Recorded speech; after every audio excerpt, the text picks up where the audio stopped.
écrit selon saint Jean. En ce temps-là, Jésus disait à ses disciples : « Je vous laisse la paix, je vous donne ma paix. Ce n'est pas la manière du monde que je vous la donne. Que votre cœur ne soit ni bouleversé, ni effrayé. Vous avez entendu ce que je vous ai dit. Je m'en vais, je reviens vers vous. Si vous m'aimiez, vous seriez dans la joie, puisque je pars vers le Père, car le Père est plus grand que moi. Je vous ai dit ces choses maintenant, avant qu'elles n'arrivent. Ainsi, lorsqu'elles arriveront, vous me croirez.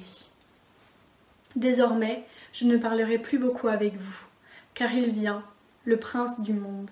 Certes, sur moi, il n'a aucune prise, mais il faut que le monde sache que j'aime le Père, et que je fais comme le Père me l'a demandé.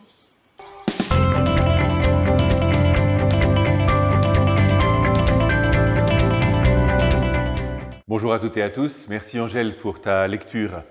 Nous finissons aujourd'hui la méditation du chapitre 14 de l'évangile de saint Jean. C'est un chapitre très dense et je voudrais vous partager aujourd'hui plusieurs lectures. On peut considérer la dimension historique. Je vous ai dit ces choses avant qu'elles n'arrivent.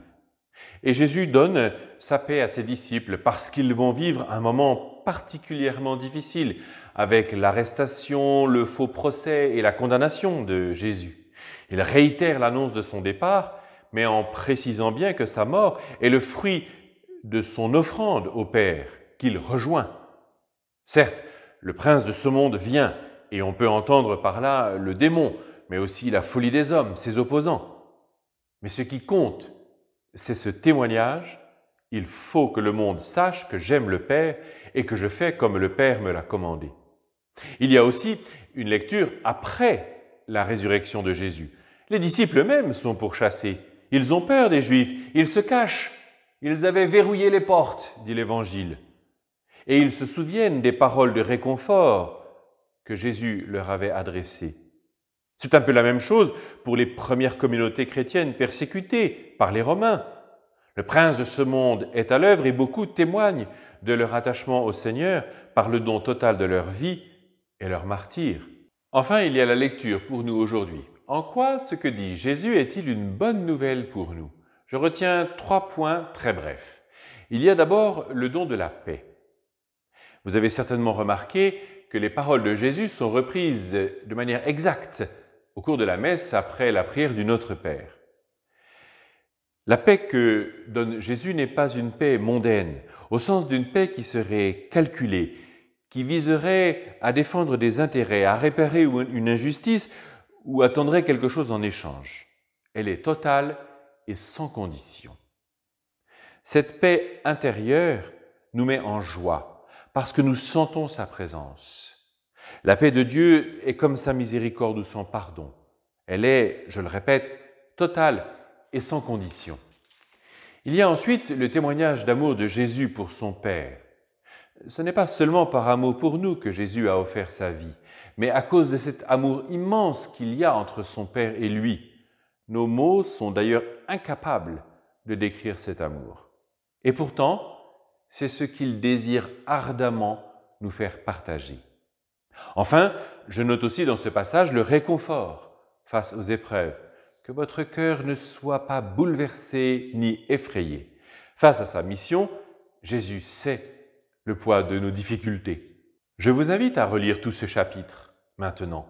Et dans cette perspective, Jésus nous fait puiser dans la foi qu'il nous donne pour vivre notre quotidien dans cette même dynamique où l'amour de Jésus pour son Père se réalise comme témoignage de miséricorde. Après que j'ai lu cet évangile, j'aimerais poser une question. Comment Jésus fait toujours pour nous pardonner malgré nos péchés ? Merci Angèle pour ta question. J'ai envie d'y répondre en 2 temps. D'abord, Jésus te pardonne toujours et toujours parce qu'il t'aime profondément. Et cet amour est tel qu'il est capable d'aller toujours plus loin que toutes tes faiblesses, tes chutes, tes péchés, tes infidélités. Deuxièmement, c'est surtout que Jésus te pardonne parce qu'il te connaît. Il sait bien que tu seras toujours meilleur que la somme de tous les péchés de toute ta vie.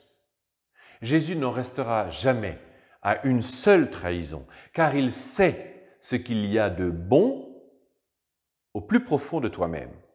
Sais-tu pourquoi? Parce que c'est lui qui, au plus profond de ton cœur, a déposé cette bonté. Il sait que tu es une créature merveilleuse. Attention, ce n'est pas moi qui le dis, sinon il ne faudrait pas me croire. Mais c'est lui. Regarde le récit de la création. Dieu vit ce qu'il avait fait et c'était très bon. Ou encore, dans le psaume 8, « Qu'est-ce que l'homme pour que tu penses à lui ? Le fils d'un homme que tu en prennes souci. Tu l'as voulu un peu moindre qu'un Dieu, le couronnant de gloire et d'honneur. Tu l'établis sur les œuvres de tes mains, tu mets toutes choses à ses pieds.